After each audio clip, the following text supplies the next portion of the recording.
چیزیں ہیں جو کہ انسان کو بہت پریشان کر دیتی ہے. میں تو بعض اوقات سوچتا ہوں کہ دیکھیں یہ لوگ کن کن چیزوں کے اوپر کتنی کتنی توجہ دیتے ہیں. ہمارے پاس یہ چیزیں ان سے بہت پہلے سے تھیں, ٹھیک ہے نا. اب یہ وہ 200 سال پہلے کی بات کر رہا ہے.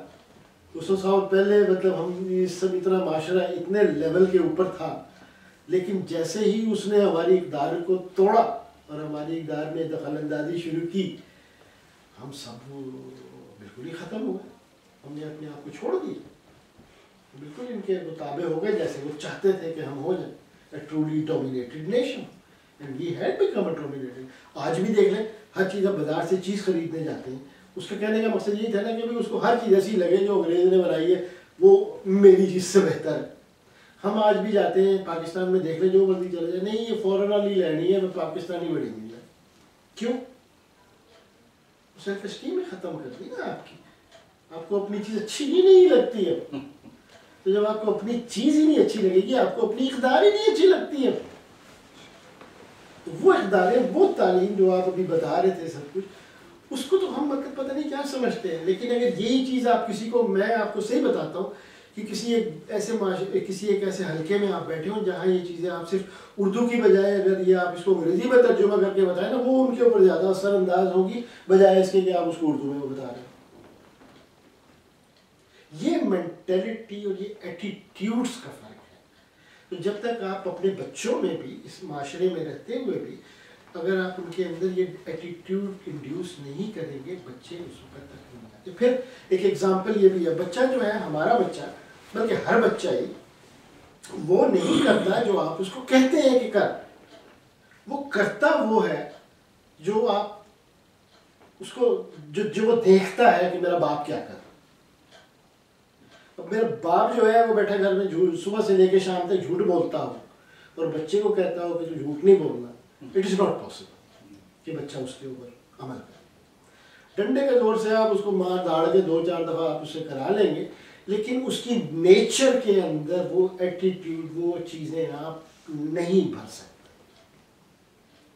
تو یہ اقدار کی جو باتیں ہیں نا, یہ بڑی مطلب مشکل چیز ہے, بہت بڑا ٹاپک ہے.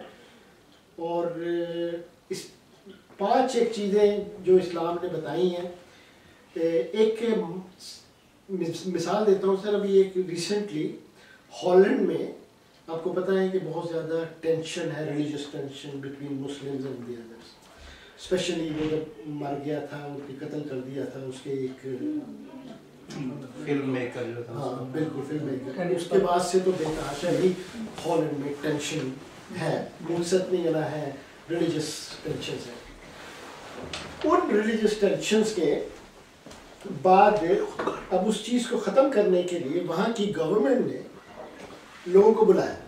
اس میں بلایا سارے ریلیجس لیڈرز کو بھی بلایا, ڈفرینٹ لوگوں کو بلایا, پولیٹیشنز کو بلایا, ریلیجس لیڈرز کو بلایا, سوشل ورکرز کو بلایا. سب کو بلا کے انہوں نے کوشش یہ کی کہ بھئی سب اپنی ڈفرینٹ چیزوں کے اوپر اپنی اوپینین دیں, بتائیں اسلام کیا کہتا ہے, کرسچینٹی کیا کہتی ہے, بدھزم کیا کہتا ہے, اور چیزیں کیا کہتی ہیں, سب کچھ بتائیں.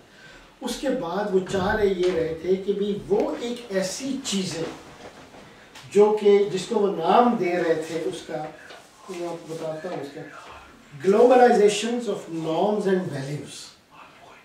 یعنی اس کو آپ ایک یونیورسل کوئی بنا لیجیے جس کے اوپر ہر ایک کو عمل کرنا. تو وہ کہنے لگے کہ globalization of norms and values. ان گلوبلائزیشن میں تو پھر اس میں سے میں نے جو پڑھا کہ انہوں نے کیا کیا پروپوز کیا, جو اسلامک اسکالرس تھے وہاں کے اوپر, انہوں نے وہاں پہ دیا کہ انہوں نے کہا کہ جی ہم آپ کو 5 بیسک ویلیوز دیتے ہیں اسلام کی طرف سے. اور وہ 5 بیسک ویلیوز میں انہوں نے یہ کہا کہ جی Islam protects these primary human values and prohibits any violation of them. وہ ویلیوز کیا ہیں؟ وہ ویلیوز ہیں سر, ایک تو نمبر 1 النفس, لائف کے بارے میں.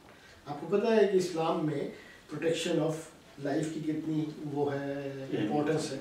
آپ نے اصولت بھی پڑھی ہے کہ بھی اگر آپ ایک کو قتل کریں تو آپ نے پوری انسانیت کو قتل کیا, ایک کو بچایا تو آگے سے آپ نے پوری انسانیت کو بچایا.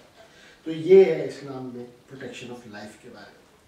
نمبر 2 انہوں نے جو بات کی وہ بات کی تھی عقل کے بارے، ریزن کے بارے، کہ ہر بندے کو عقل کے حساب سے سوچنا چاہیے، پڑھنا چاہیے اور نالج اکوائر کرنا چاہیے. اور یہ مطلب ایک ہیومن رائٹ کا ایک بیسک وہ ہے پیراگراف کہ بھی ہر بچے کو ایجوکیشن کا حق حاصل ہے. And that is number 2. Number 3 ہے سر النسب، ڈسینٹ کے بارے. اب نسب جو ہے آپ کو پتہ ہے کہ بہت ساری ایسی موومنٹ بھی چلی تھی 1960s میں بھی، کچھ موومنٹ ایسی چلی تھی جس میں وہ بڑی فری لائف ہوتی تھی. فلاور پاور کے نام سے آپ نے کبھی سنا ہوگا. ہپیز کی بھی ایک موومنٹ تھی جس میں کہ وہ ہر چیز ہی ان کی وہ ہوتی تھی، کامن ہی ہوتی تھی، جس میں مطلب وہ سیکس شیئرنگ بھی ہے اور ایوری تھنگ. لیکن اس کے باوجود یہ چھوٹی موٹی موومنٹ چلتی رہتی ہیں، لیکن پھر بھی بوتھ دی اسلامک سوسائٹی اور یہ کرسچینٹی سوسائٹی، ویسٹرن سوسائٹی، اس میں جو انسٹیٹیوشن آف میرج ہے that still has a certain place in the society. Islam جو ہے انسٹیٹیوشن آف میرج کو کتنا وہ اونچا رکھتا ہے اس کے بارے میں میں کہا کہ یہ بھی بڑا امپورٹنٹ ہے. پھر ہے جی المال، پراپرٹی. اب پراپرٹی کا بھی آپ کو پتہ ہے کہ بھی ہر شخص کی جان و مال جو ہے اس کی حفاظت بھی اسلامی معاشرے میں ہونی چاہیے. اور یہ اسی طرح یہاں پہ بھی ہے، مطلب آپ کو ہر چیز پہ مطلب ملتا ہے کہ ٹھیک ہے جی پروٹیکشن ہونی چاہیے آپ کی مال کی، آپ کی جان کی. تو یہ ایک مال کے بارے میں بھی آ گیا. پھر ہے الدین، آخری. اب دین کے بارے میں بھی آپ کو پتہ ہے کہ وہ اسلام کیا کہتا ہے. وہ بھی یہی کہتا ہے کہ one is free to practice the religion of his or her own choice and let there be no compulsion in religion. یہ بھی ایک آیت ہے اسلام مطلب قرآن شریف میں کہ اسلام کی کہ وہ کیا کہلاتی ہے، مذہب کے معاملے میں کوئی جبر نہیں ہے. ٹھیک ہے. تو یہ وہ 5 ڈفرینٹ قسم کی ویلیوز تھی. تو میرا یہ خیال ہے کہ اگر ہم نے اپنے بچوں کو یہاں پہ کوئی کوشش کرنی ہے ان کو اچھا انسان بنانے کی، اس معاشرے میں کنٹریبیوٹ کرنے کی، تو یہ ایک ایسی وہ 5 ویلیوز ہیں جو اسلام میں بھی مطلب پوری کی پوری جڑ ہے، ان کی فاؤنڈیشن ہے اسلام کے اندر.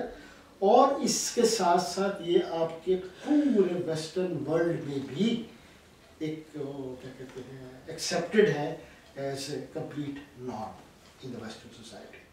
تو میرا خیال ہے کہ اگر ہم اپنے بچوں کو یہاں پہ بھی ان 4-5 چیزوں کی تعلیم دیں تو وہ ایک بہت اچھے سٹیزنس اس معاشرے میں بن کے رہ سکتے ہیں. بہت اچھا.